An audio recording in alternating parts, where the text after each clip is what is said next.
पहले घंटे में अगर आप देखें तो 13% के पार है। तो उम्मीद ये की जाएगी जैसे जैसे सूरज चढ़ेगा, और इतनी मौसम की अगर बात करें तो ना गर्मी है ना ज्यादा ठंड है, इसलिए बहुत बड़ी बात है ये इतना वोटिंग परसेंट आ जाना। मैथिली क्या कह रही है, सुनवाते हैं। क्या मैसेज देंगी अपने मतदाताओं को, क्या मैसेज देंगी मैथिली जी? मैथिली जी क्या मैसेज देंगी कि सब घर से बाहर निकलिए और वोट करें। सब लोग पहले वोट फिर पहले मतदान फिर जलपान।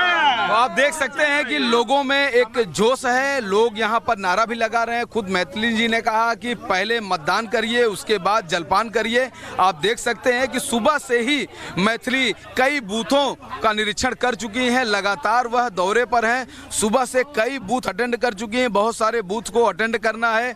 कहीं कहीं इलेक्शन शाम 5 बजे तक होगा तो कहीं कहीं शाम 6 बजे तक होगा।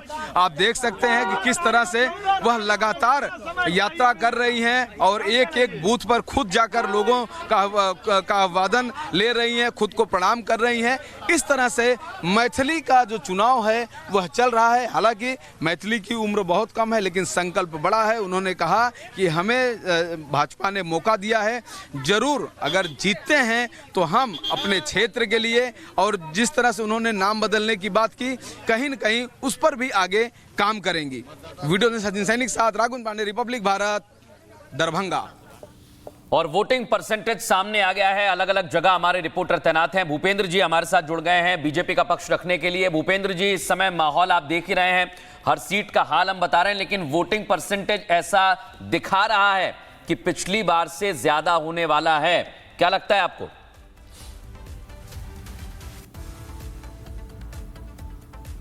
भूपेंद्र जी, आपका अनम्यूट कर लीजिए, आपने म्यूट कर लिया क्या? हाँ, मैं आपको बता दूं, सबसे पहले तो नमस्कार आपको और पूरे दर्शक को नमस्कार, और बिहार की 13 करोड़ सम्मानित जनता को कोटि कोटि प्रणाम।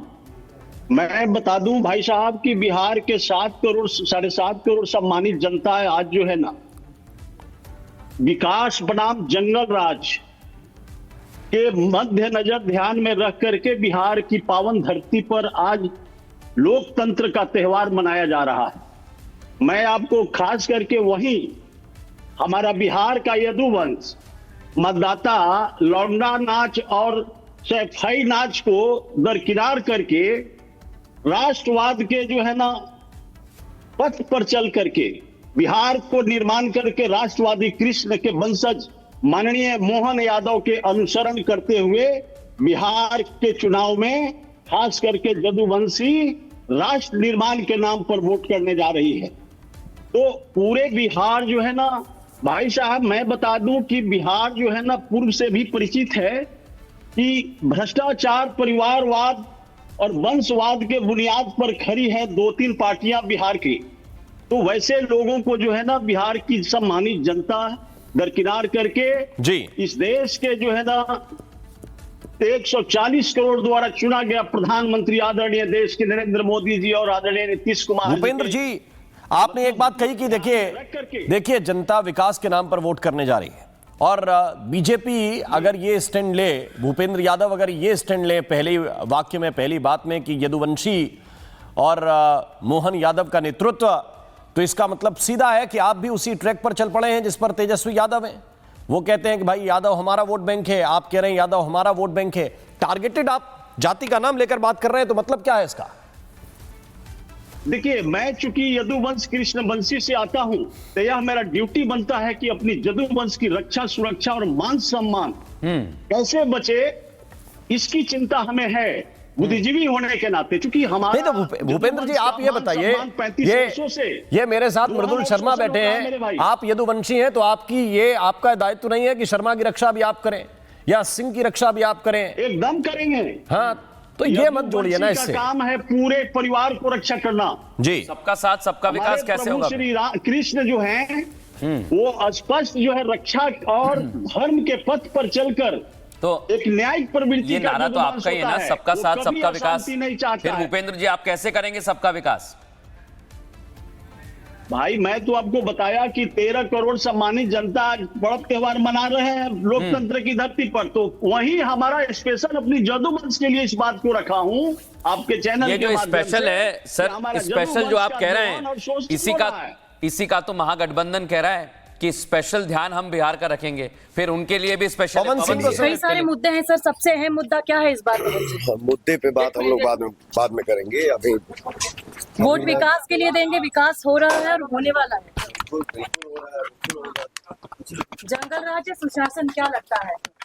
जंगल राज सुशासन क्या लगता है? जंगल राज क्या था जी क्या कुछ मुद्दों को ध्यान में रखकर जनता इस बार वोट देगी, आपको क्या लग रहा है?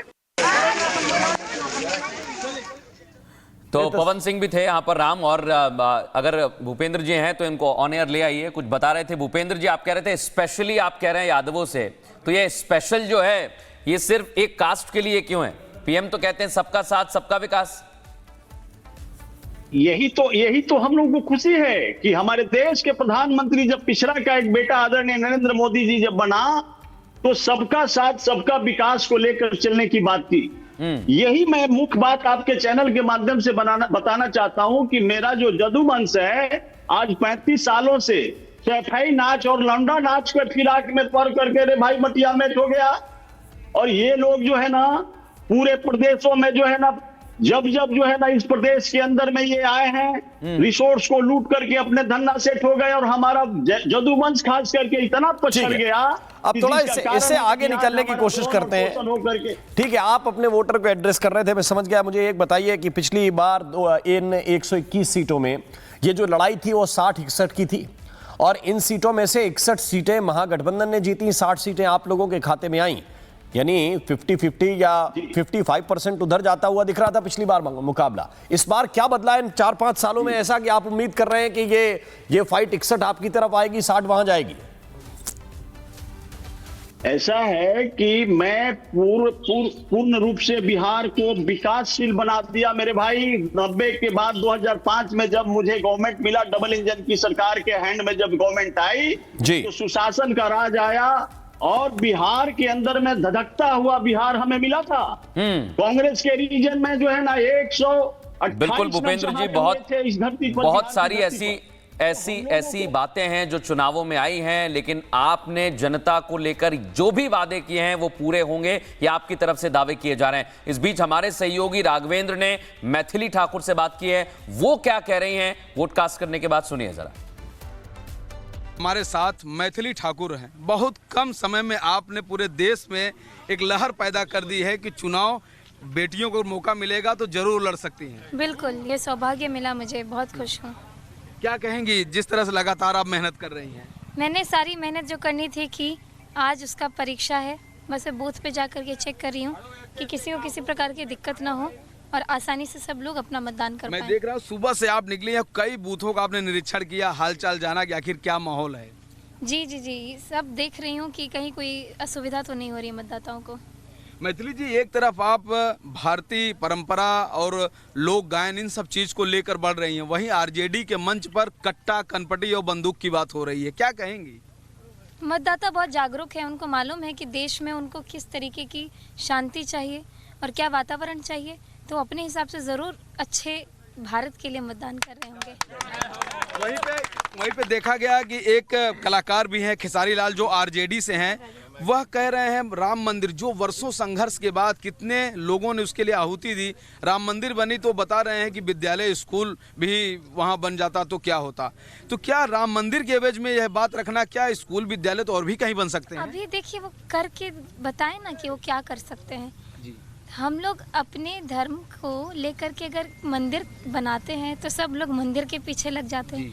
मैं ज़्यादा नहीं बोलना चाहूँगी, मेरी विचारधारा ऐसा है कि विकास भी हो रहा है और साथ में अपने धर्म को मजबूत भी बनाया जा रहा है। जिस जगह से आप चुनाव लड़ रही हैं उसका भी आपने कहा कि चूंकि ये माता सीता का पूरा क्षेत्र है, ये उनका प्राकट्य स्थल है, बगल में सीतामढ़ी है, तो आपने कहा उसका भी नाम चेंज होना चाहिए। ये मेरे कहने से पहले लोगों ने कहा, उनकी इच्छा है और जो उनकी इच्छा है वो मैं पूरी करूँगी। क्या कहेंगे, लगातार प्रधानमंत्री जी आपके बिहार में आज भी हैं, लगातार हैं, मुख्यमंत्री भी आ रहे हैं, बड़े बड़े नेता उतरे हैं, कैसा आपको लग रहा है कि जो जंगल राज लोग भूल चुके हैं, सुशासन को लोग याद कर रहे हैं? बिल्कुल, लोग सब समझते हैं। हमारी मतदाता मुझसे भी ज़्यादा जागरूक है। अगर मैं किसी एक पार्टी में हूँ तो लोग सबको देख रहे हैं। क्या सब मैसेज देंगी अपने मतदाताओं को, क्या मैसेज देंगी? मैथिली जी क्या मैसेज ये दूंगी कि सब घर से बाहर निकलिए और वोट करें। सब लोग पहले वोट फिर हाँ, पहले मतदान फिर जल